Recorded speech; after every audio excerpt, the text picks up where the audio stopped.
Catastrophic flooding that impacted Nova Scotia back in July of 2023 ranks as one of the highest impact flash floods in Canadian history. The storms just keep coming. Same place, same place, same place for about 5 to 7 hours, and that's what did the damage in places like Bedford.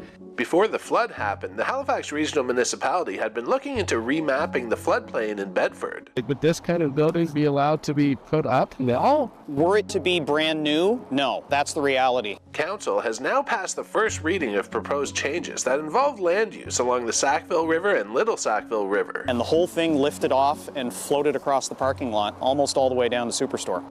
Councillor Jean Saint-Amand says several businesses and residents have had their insurance rates changed substantially since the flooding. The breadth of the flooding area changed substantially in recognition of the impacts of climate change. The changes being proposed in the new zoning have to do with the types of usages that are allowed, with restrictions on things like industrial usages. In what's called the 1 in 20 zone, you can have things like parks and trails, just no buildings that would have human habitation. The vast majority of the time it's relatively safe. It's just not a good place to have a home or a business set up.